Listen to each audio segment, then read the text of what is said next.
Hi everybody, I just wanted to create a short video to kind of give you some feedback on the week 2 alignment activity. So first I'm going to talk a little bit about the activity itself and where we're going with this, and then I'm going to walk you through one way that you might look at doing this activity, although several of you that are working on different projects might take this in slightly different directions, or those of you who do course planning slightly differently can modify this as well. I just want to make sure we're all on the same page for the purpose for this activity. So as you can see in my week 2, the way that my course is designed is you see these little kind of blurbs at the beginning, but you also see outcomes for each week, and these are tied directly back into our course outcomes. These course outcomes are tied directly into the not the WPA outcome statement, the 4C's OWI principle statement. So it's kind of this way of connecting the course to a program to something outside of our program here at UALR. So what I'm replicating with that structure is kind of that same process here. So we have these larger outcome statements.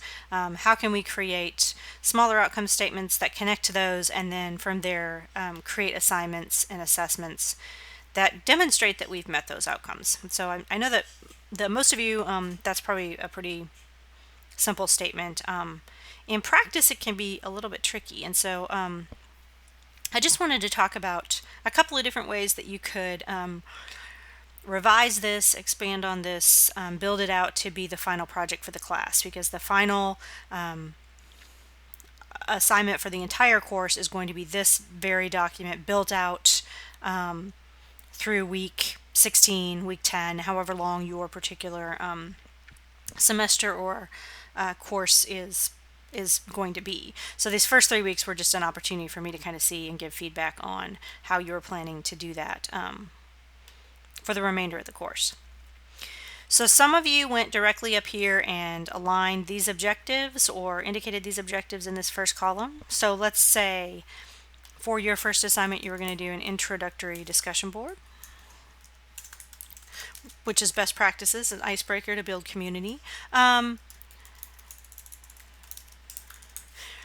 So what you did was come up here and say, okay, I think the introductory discussion board is going to meet outcome 1.3 because they're responding to situation context with purposeful levels of formality, medium, structure. They're definitely understanding and using a variety of technologies to address a range of audiences. And while that particular assignment isn't addressing a variety of technologies, that's one technology and one audience, so that also meets with that objective.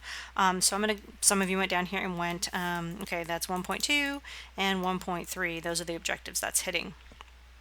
Another way that you might go about doing that, that might be more helpful to you as you continue to design your course, is to modify those objectives so that you actually have true weekly objectives.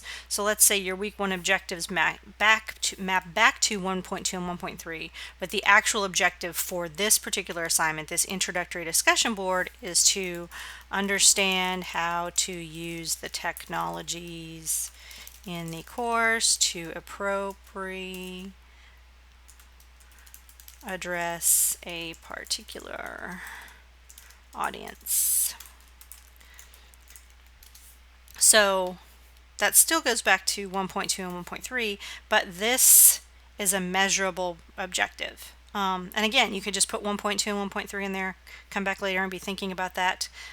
So it's hitting on responding to a variety of situations and contexts and understanding and using a variety of technologies. So I'm hitting on that with that objective that I've written that I will assess here. So my materials, let's say I don't have any maybe for this introductory discussion board, or sometimes I require that they read the course syllabus and materials before they do the introductory discussion board. Or sometimes I have a reading and then they have to respond to that in the introductory discussion board, and we had that for this class. So my introductory discussion board is going to be the assignment that fulfills that, but I'm going to ask students to post an initial post and then to respond to 2 other students, let's say. So the responding to two other students is going to be a piece of addressing that audience. I want to make that explicit, that they're not just sending a post out there into cyberspace and not doing anything with it, that they're appropriately addressing, that they are responding to classmates and students. And then my notes section, I might say I want to develop a rubric that addresses both the tone of the posts as well as the content and anything I ask them to do in the discussion board. So you don't necessarily have to put this as your notes. This is just an example of what I would do if I was filling this out, because I would want to remember that I want to develop a rubric that assesses these things. And at some places where I get kind of confused in looking at your assignments, where either the information that you gave wasn't clear enough to understand what the assignment was or what the assessment was going to be, or something in one of these columns either wasn't an objective or wasn't an assignment, so I wasn't quite clear on how this all lined up. Or across a single row, I could not quite understand the correlation between the objective, the materials that would support learning the objective, the assignment that would assess this objective, and then any kind of notes you had about how you would go about completing that assignment. Now again, this is one way to do it. The most important thing for me in this assignment is that I see these all align, that I can give you feedback on how these individual pieces fit together. But also, as you develop this out, that once you have this created and you have this filled in detail, what you should be able to do is take this master plan and literally go into Blackboard, your course LMS, or whatever you're using, take this and just immediately start building those units. So the planning and the structure and anything that you have, your materials, your assignment ideas, are all laid out for you before you go in to start planning that course. So that's kind of the purpose of this document, and why the more detail you have here as you go through and edit, the better long term that's going to be for you. And again, for some of you, this is the first time you've done this kind of alignment activity. Some of you have been doing this for 15 years.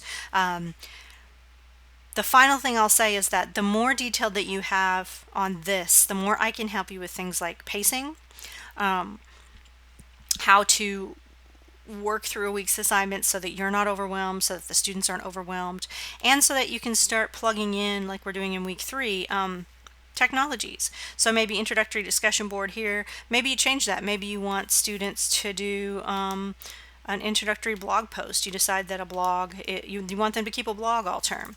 So you're going to ask them to post an initial post and then respond to other students' blogs. So maybe after you go through week 3, you go back in and modify this and say, I think maybe it would be better to do something different, or ask them to post a video instead of writing something out. So those are just my ideas as I was reading things through. I maybe should have explained a little up front better. I'm going to open up a discussion board in Blackboard. I started typing out a